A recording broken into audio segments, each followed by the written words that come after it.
Gimana rasanya kalau ada undang-undang anti korupsi, tapi yang dibikin was-was justru para pengusaha jujur? Aneh kan?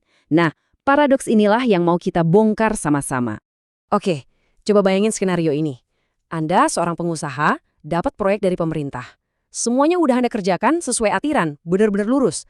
Tapi, gara-gara satu frasa aja di undang-undang, Anda bisa tiba-tiba terseret masalah hukum yang rumit banget. Padahal, Anda nggak salah apa-apa. Nah, ini nih inti masalahnya. Dan semua kerumitan ini, percaya atau enggak, cuma berpusat pada satu frasa. Ya, satu frasa dalam hukum yang ternyata bisa bikin pusing dua orang dari latar belakang yang beda banget.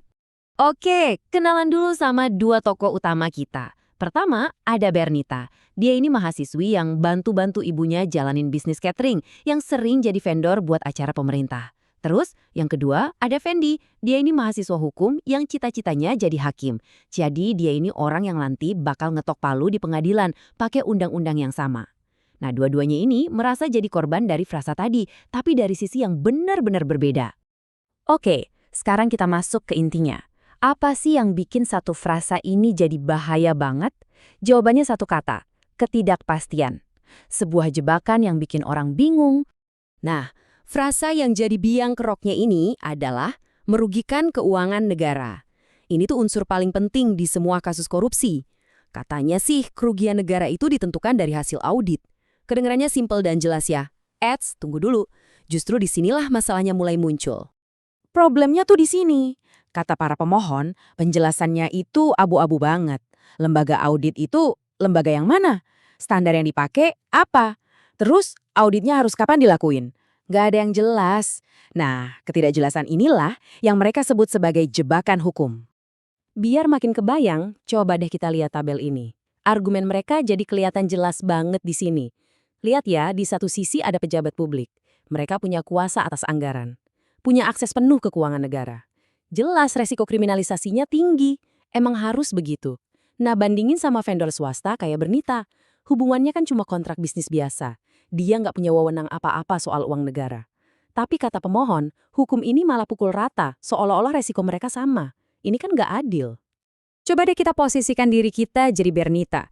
Belum juga jadi tersangka loh ya, baru dipanggil jadi saksi aja, itu reputasi bisnis yang ibunya bangun bertahun-tahun bisa langsung anjlok.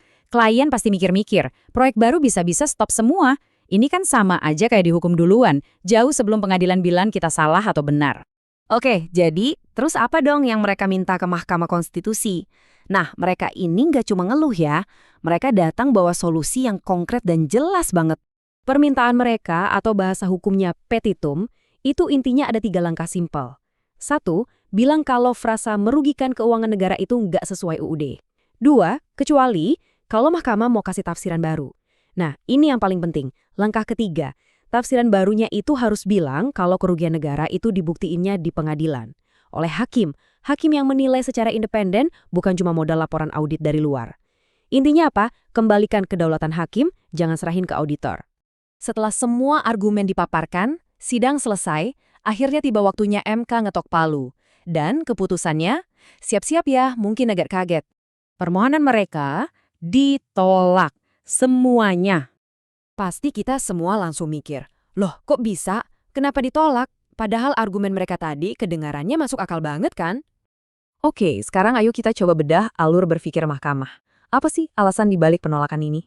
Jadi, MK itu pada dasarnya bilang gini, kami ngerti kekhawatiran kalian, tapi tenang, sistem hukum kita udah punya jaring pengaman. Ada beberapa poin penting. 1, kerugian negara itu harus actual loss, kerugian beneran yang bisa dihitung angkanya bukan kira-kira. 2, soal auditor, UUD kita kan udah jelas nunjuk BPK. 3, pidana itu jalan paling akhir. Dan yang paling krusial, keempat, harus ada yang namanya mens rea, alias niat jahat. Jadi, laporan audit doang nggak bisa langsung bikin orang masuk penjara. Nah, soal pidana sebagai jalan terakhir tadi, itu ada istilah kerennya, ultimum remedium. Maksudnya simple aja, kalau cuma ada kesalahan administrasi, misalnya salah bayar atau proyeknya telat dikit, ya selesaiin dulu secara administrasi, suruh balikin duitnya atau kena denda misalnya. Nggak usah langsung dibawa ke pengadilan pidana. Pidana itu buat kasus yang bener-bener parah aja. Anggap aja ini benteng pertahanan pertama. Dan ini dia benteng pertahanan terakhir yang paling kuat, mens rea atau niat jahat. Gini, laporan dari BPK yang bilang ada kerugian negara itu cuma salah satu alat bukti. Tugas utama hakim di pengadilan itu justru ngebuktiin apakah orang ini beneran punya niat jahat buat korupsi. Kalau niat jahatnya nggak terbukti, ya nggak bisa dipidana. Udah, titik. Sesimpel itu. Jadi, kalau kita simpulkan kenapa MK menolak, karena menurut mereka, undang-undang ini nggak melanggar kepastian hukum. Sebab, pada akhirnya, yang jadi panglima itu hakim, bukan auditor. Hakimlah yang punya kuasa penuh buat nimbang semua bukti, nentuin salah tidaknya seseorang, dan yang paling penting, membuktikan ada atau tidaknya niat jahat di pengadilan. Tapi ceritanya belum selesai. Ada yang menarik di sini. Meskipun permohonannya ditolak, MK justru nyolek DPR, ngasih saran supaya pasal ini direvisi biar lebih jelas lagi. Nah, ini kan jadi dilema. Kalau hukumnya dianggap udah oke secara konstitusi, tapi di lapangan bisa bikin orang jujur ketakutan, terus gimana? Di mana titik tengah antara semangat berantas korupsi sama perlindungan buat orang-orang yang niatnya baik? Nah, pertanyaan itu yang mungkin jawabannya belum kita temukan sampai sekarang.